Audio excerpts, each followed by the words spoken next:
Okay, Beyond the Deepwoods. We're going to read chapter 11, but let's talk about chapter 10. Remember, that's when he was captured by one of those trogs, that little girl. But then her mom looks like that. Ugh. And she's going to look like that too once she gets old enough to drink the blood oak sap or whatever. And then she basically treated him like a toy. And he wasn't supposed to talk. And then came the time when she was going to change into, what's that called? The adult ones that look so big, that are so big. Termagant. Yeah. So then, then she did. Ooh, very scary. And then he ran away, and that male tripped her so that he got away. Woo! And didn't look back. Okay. Garble, Gab Troll, and Heart Charming. Twig did exactly as instructed. He ran headlong across the trog cavern toward a distant point where the lights from the roots glowed brightest, and not once did he look back. He could hear the furious termagants behind him panting, pounding, sometimes catching up, sometimes falling behind. As he neared the patch of brightness, it revealed itself to be a densely packed cluster of gleaming white roots. Which way now? His scalp tingled, his heart throbbed. There were half a dozen tunnels in front of him. Which one, if any, would lead him outside? He's lost, he heard one of the termagants bellow. Head him off, instructed another. Then off with his head, roared yet another, and they all screeched with hideous laughter. Twig was desperate. He would have to escape down one of the tunnels, but what if the one he chose was a dead end? And all the while he was trying to decide which one to take, the termagants were trundling closer. Any second, they would bear down upon him. Then it would be too late. Twig shuddered with fear and exhaustion as he hurried past the entrance to one tunnel. A cold draft of air turned his sweating skin to gooseflesh. Of course! Follow the wind! The trog male's words. Without a second thought, Twig dashed down into the airy tunnel. Wide at first, the opening soon grew both narrower and lower. Twig didn't mind. The more he had to stoop, the less likely it was that the huge termagants would be able to follow. He heard them grunting and groaning and cursing their misfortune. All at once, the tunnel turned a corner and came to an abrupt halt. "Oh, what?" Twig groaned. It was a real dead end. He stared in horror at a pile of bleached bones, which lay half covered by sand and shale. There was a skull and the beaded remnants of plaited hair. Uh-oh. A twist of rope was looped around the crumbling neck. It was a pet that had not managed to escape. Just ahead of him, a single root extended down into the tunnel. Twig reached out his hand. It felt as dead as everything else, cold, stiff, and not shining. So where was the light coming from? He looked up, and there, far above his head, was a small circle of silvery brilliance. "He's found one of the air shafts," came the furious voice of one of the termagants. Twig pulled himself up into the branch-like growths of the root. "Indeed I have," he muttered. Hand over hand, foot over foot, and foot over hand, he went climbing towards the light. Arms aching and fingers trembling, he looked up again. The light seemed no nearer. A wave of alarm coursed through his body. What if the hole at the top wasn't large enough for him to climb through? Foot over hand and hand over foot, higher and higher, he continued, his breathing loud and rhythmical. Ooh, ah, ooh, ah. At last the circle of light did start to look bigger. Hurrying up the last few feet of root as quickly as he dared, it was a long way back down to the bones at the bottom of the shaft. Twig stretched his arm out into the warm sunlight. "Thank sky, it's daytime," he sighed. He heaved himself out onto the grass and rolled over. Otherwise, I'd have never found my way out. Twig fell silent. He was not alone. The air was alive with panting, with snarling, with the juicy odor of decay. Slowly he lifted his head. Lolling tongues and flared black nostrils, ice-pick teeth bared, glinting, slavering. Yellow eyes stared impassive, sizing him up. Wood wolves? He stammered. The ruff of snow-white fur around their necks bristled at the sound of his voice. Twig swallowed. They were white-collar wood wolves, the worst kind, and here was a whole pack of them.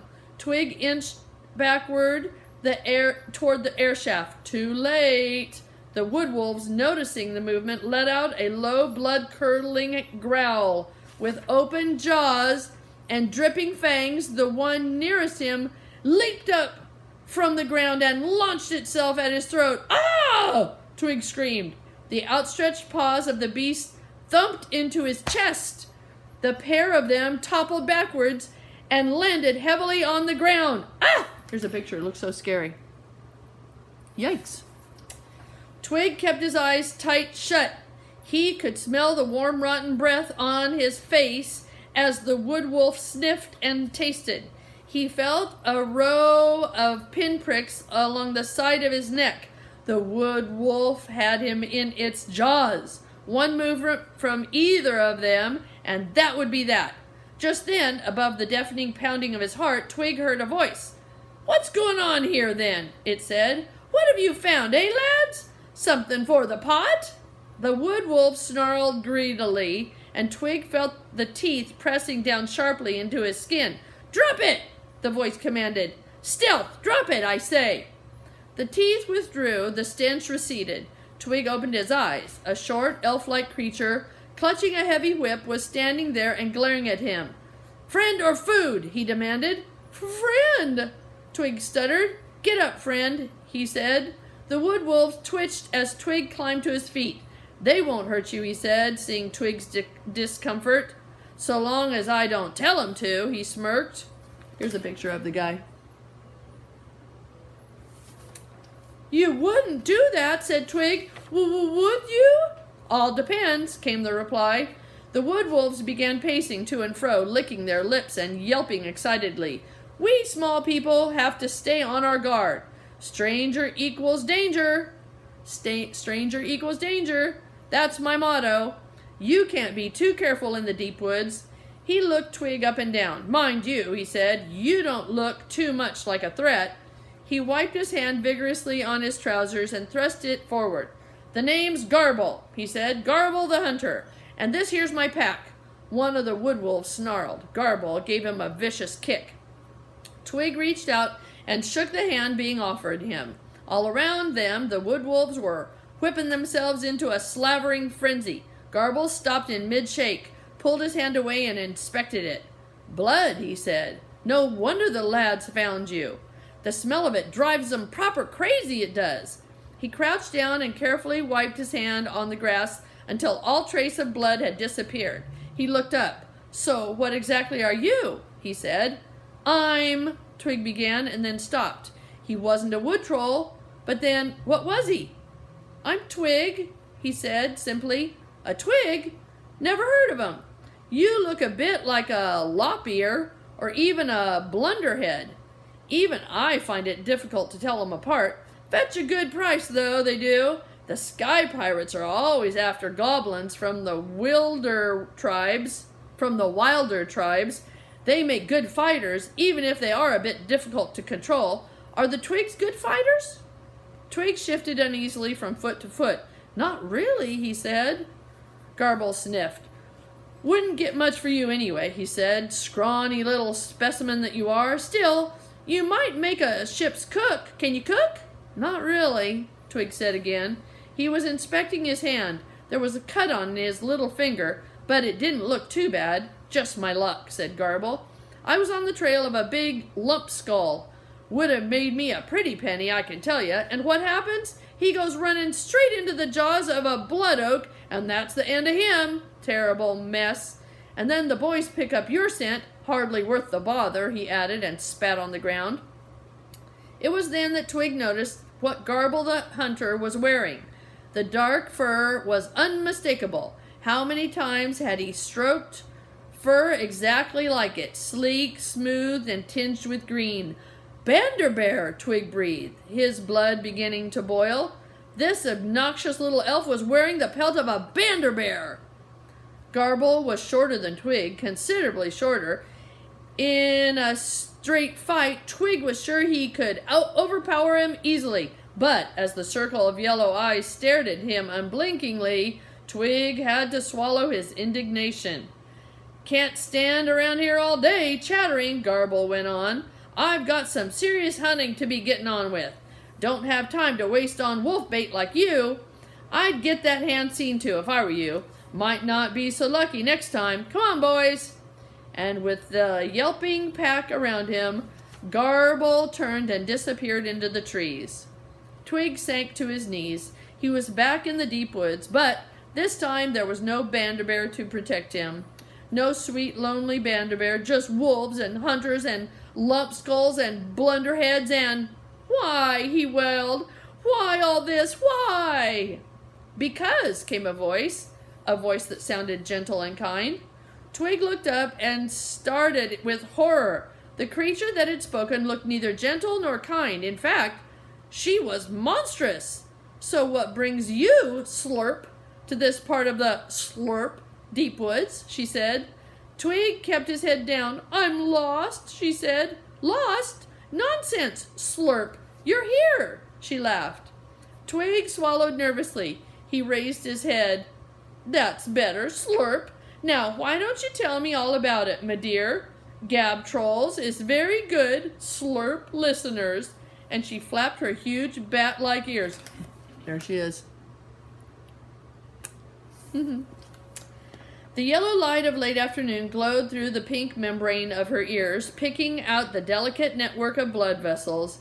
It glistened on her greasy face and glinted on the ice stalks. It was these long, thick, rubbery, swaying, now contracting, now elongating, and both topped off with bulbous green spheres, which had so startled Twig. His stomach still felt queasy, yet he couldn't look away. Well, the Gab Troll said. Twig began. Slurp. Twig shuddered. Each time the long yellow tongue flipped out to lick and moisten one or other of the unblinking green eyes, he forgot what he was going to say. The green eye stalks extended toward him. The eyeball stared at both sides of his face at the same time. What you need, my dear, said the Gab Troll finally, is a nice cup of Slurp oak apple tea while we're waiting. As they walked side by side in the fading orange light, the Gab Troll talked and talked and talked and talked.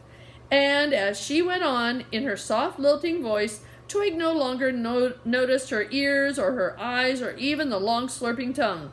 I ain't never fitted in, you understand, she was explaining. Twig understood only too well. Course, Gab Trolls have been purveyors of fruit and vegetables for generations, she went on, growing produce and selling it at the various market clearings. Yet I knew, she paused. I said to myself, Gabby, I said, you just ain't cut out for a life of hoeing and haggling, and that's a fact. They emerged in a glade, bathed in the deep red glow of the setting sun. The light gleamed on something round and metallic. Twig squinted in the shadows. A small covered wagon was standing beside the hanging fronds of a sallow-drop tree. The Gab Troll waddled towards it. Twig watched as she unhooked a lantern and set it swinging from a branch. Throw a little light on the matter, she chuckled, and proceeded to pull the wagon out from its hiding place. Twig looked it over. For a moment it seemed to disappear. He shook his head. It returned again. Clever, eh? Said the Gab Troll. I spent ages mixing the paints. Twig nodded. From the wheels beneath the wooden frame to the animal skin which had been stretched over hoops to make a waterproof covering, every inch of the wagon had been daubed with various shades of green and brown. It was perfectly camouflaged for the forest. Twig's eyes focused on some writing on the side, curious curling letters that looked like twisted leaves. Yes, that's me, said the Gab Troll, with a lick of her eyeballs. Gabmora Gabtroll, apothecarus and wise one. Now, let's see about that tea, shall we? She bustled up the wooden steps and disappeared into the wagon. Twig watched her from the outside as she placed a kettle on the stove and spooned some orange flakes into a pot. I'd ask you in, she said, looking up, but well, she flapped her hand around at the chaos within the wagon. There were stopper jars and bottles swilling with amber liquid and the innards of small beasts. There were boxes and crates full of seeds and leaves and sackfuls of nuts spilling onto the floor. There were tweezers and scalpels and chunks of crystals and a pair of scales and sheaves of paper and rolls of bark. Herbs and dried flowers hung in bunches from hooks, alongside strings of slugs and a selection of dead animals, wood rats, oak voles, wheezits, all swaying gently as the Gab Troll busied herself with the tea. Twig waited patiently. The moon rose and promptly vanished behind a bank of black cloud. The lamplight glowed brighter than ever. Beside a stubby log, Twig noticed a heart shape that had been scratched into the dirt. A stick lay across it. Here we are, my dear, said the Gab Troll as she emerged, a steaming mug in each hand and a tin under her arm. She set everything down on a log. Help yourself to a seed rusk, she said. I'll just get us something to park our behinds on. She unhooked two more of the logs from the underside of the wagon. Like everything else, they were so well camouflaged that Twig hadn't noticed them. She plonked herself down. But enough of me, she said. I could go on forever about my life in the deep woods, traveling from here to there, constantly on the move, mixing my potions and poultices, and helping out wherever I can. How's the tea? Twig sipped and prepared to wince. It's lovely, he said, surprised. Oak apple peel, she said. Good for the nails, good for the heart, and excellent for... She coughed and her eyes went in and out on their stalks. For keeping you regular, if you take my meaning. And taken with honey, as this is, it's an unbeatable cure for vertigo. She leaned towards Twig and lowered her voice. Far be it from me to boast, she said, but I know much more than most about the things which live and grow in the forest. Twig said nothing. He was thinking about the Banderbear. I understand their properties, she added, and sighed. For my pains. She sipped her tea. Her eye stalks looked around. One of them focused in on the stick lying across the heart shape. Take this, for instance. What do you think it is? A stick? It's a heart charmer, she said. It shows me the path I have to follow. She peered around the forest. We still have time. Let me give you a little demonstration. She stood the stick in the center of the heart with one finger, holding it upright. She closed her eyes and whispered, Heart, lead me where you will, and lifted her finger. The stick dropped. But it's landed in exactly the same position as before, said Twig. Naturally, said the Gab Troll, for that is the way my destiny leads. Twig jumped to his feet. He seized the stick. Can I have a go? He said excitedly. The Gab Troll shook her head, and her eyes swung dolefully to and fro. You must find your own stick. Twig darted off toward the trees. The first one he came to was too high, the second one too tough. The third was perfect. He climbed up and broke off a small branch, stripped the leaves and bark until it looked just right, and jumped down again. So there's the heart, and there she is. Okay. Ah! He screamed as some ferocious, slavering black beast seized him and slammed him to the ground and pinned him down. Uh-oh.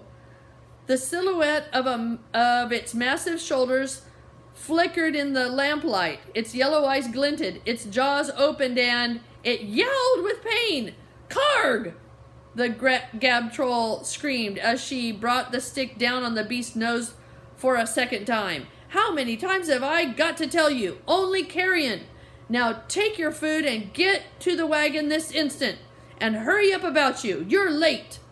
Reluctantly, the beast released Twig's shoulders. It turned, sunk its teeth into the corpse of a tilder lying next to the tree, and grabbed it and dragged it obediently back towards the glade. The gab troll helped Twig to his feet. "Nothing damaged," she said, looking him over. She nodded toward his attacker, a much underrated beast, the prowl grin, loyal generally, intelligent very, and stronger than any ox. What's more, as its owner, you don't have to worry about food. It takes care of itself. If I could just get it to stick to animals that have already died. Her eyes bounced about as she laughed. Can't have it eating my customers. Bad for business. Back at the clearing, the prowl grin was crouched down between the shafts of the wagon, tearing into the remains of a dead tilder. The gab troll slipped a harness over its head, tied a girth around its middle, and fastened the straps. Twig stood to one side, watching, stick in hand.